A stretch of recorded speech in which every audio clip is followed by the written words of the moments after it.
Good morning, everyone. Bright and early here today. Brew day. Brewing one of my, um, brewing a regular recipe I do. It's a smoked amber ale that I like. Here's the recipe. It's a bit of a mess because I have markings of where I store the grain. Um, and here we have it mostly pale malt, some smoked malt, and then a bunch of different malts in smaller quantities to get some biscuit and melanoidin and toasty character into the flavor. And here's our hops. Uh, Primarily a Chinook beer with some Cascade and Centennial added in for additional color and water additions. That's it. Water's almost up to temp. We're at 154 here right now. Set the timer to preheat the water for me because, as I said, it's probably almost 6 o'clock in the morning and we're just about ready to mash in. All right, we're all mashed in here. Not much to see. Top plate and, well, I guess the one new Brewfather item, I did track down one of these overflow filters to use instead of the little sink strainer thing I had been using, which, given sometimes with a rather fine grain crush, probably too fine of a grain crush, it was kind of getting choked out and even getting clogged up. So we're going to see how this thing does today. Current temperature, it's reading 156, mash temperature is 152. That's temperature underneath the grains itself. So I'm assuming right now in the center of the grains we should be right around 152. So I mashed in at 155. So we'll see when we get the recirculation going here in a minute or two where we are temperature wise. All right, just started the recirculation. As I was mentioning, yeah, temperature quickly dropped from like 155 to 148. So don't really need to worry too much about overshooting our temps. If anything, we're probably under a little bit. It'll rise pretty quickly to 152 at least on the display here. And as you can see, started the recirculation. Filter's working pretty nice so far. Again, just started. The wort has a nice color to it.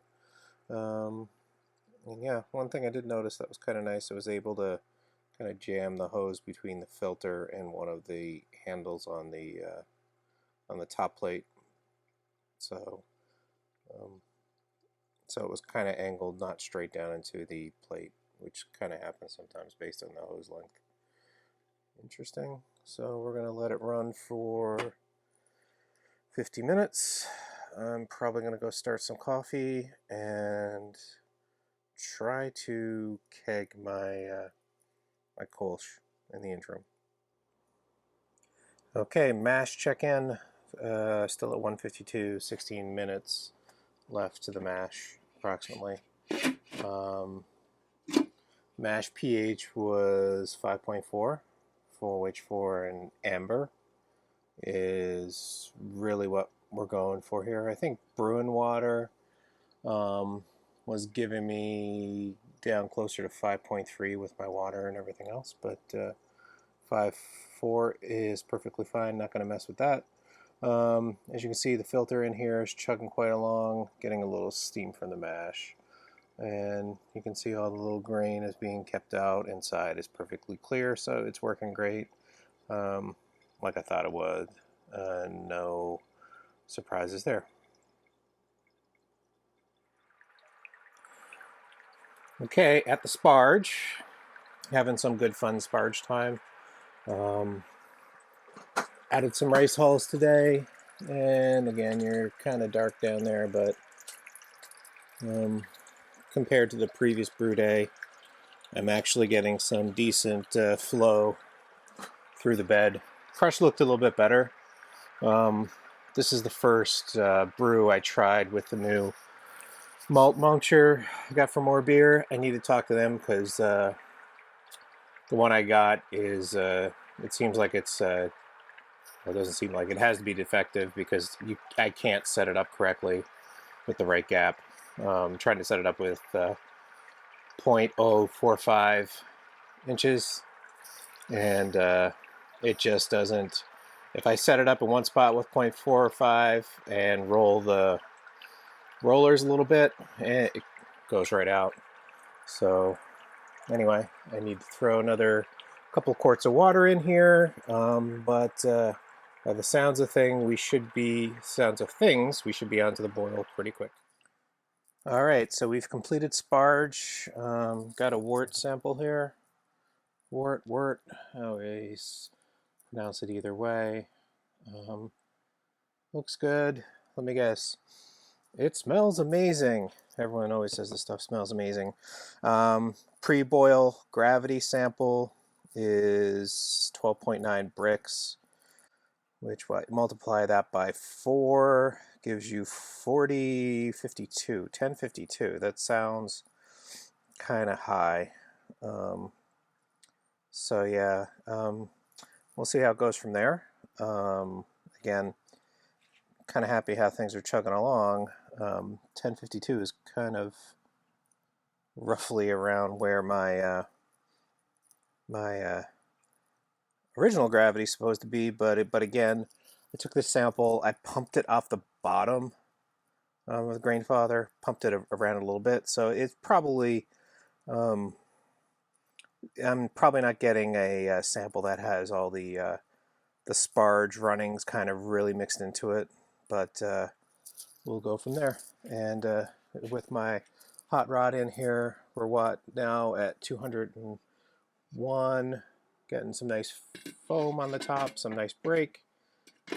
So when this gets up another 7 or 8 degrees, I'll put the Grainfather back on the controller. Right now it's direct into the wall with my little handy dandy, there you go, focus, handy dandy little outlet thing, extension cord, and then we will have a reasonable boil.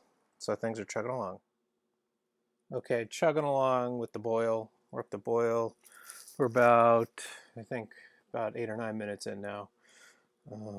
Again, hot rod, full power, Grainfather at half, nice, really rolling boil. Got my hood turned back, and I can already see steam going elsewhere. Added hops a couple minutes late in the 60 minutes, no big deal, but my blade scale, I hope the batteries are just dead because I've never changed them, but it wouldn't turn on, so I had to scramble and pull out this other thing. My other scale I use mostly for my grain. The one thing I wanted to add, talking about the pre-boil gravity, I pulled the malt pipe and put it in a bucket, and I got some of the, let's say, the end of Sparge runnings. I measured that. It's telling me that was 1.017. So yeah, the end of Sparge runnings are quite a bit lower than what the OG of the pre-boil gravity was, but anyway, it's an interesting point. We'll see where we end with final gravity post-boil. All right, checking in post-boil. Still doing the transfer. You use a bunch of hops in the Grainfather. It takes a while. So as of now, I've got supposedly about 3 gallons of wort. After dumping some of my cooling water already, so that's about 15 gallons worth. I'm on well, it's not a big deal. And kind of as I said, pre-boil gravity, I think, what was it, the bricks, so it was 12.9 bricks. Post-boil, it was 12.6, which I figured out is 1049, which is a point under where I was going for. So I was going for 1050, so that's perfectly fine. The Wort looks really, really clear, at least that sample in the hydrometer you can see. And it looks pretty good. I wonder if I hit it again. Yeah, it's going to keep coming 12.6. And that's it. I'll check in later. All right, final wrap up before cleanup. You can see the mess that's left behind in the Grainfather before I dump it. Again, there's my grains, and here's the fermenter. I'm trying the Fermzilla All Rounder for the first time. The cooled temp was down to 18°C or 64 degrees Fahrenheit.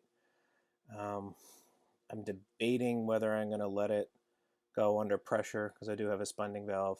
Let it go under pressure in the room, in the basement here. The basement seems to be keeping around 65 or so anyhow.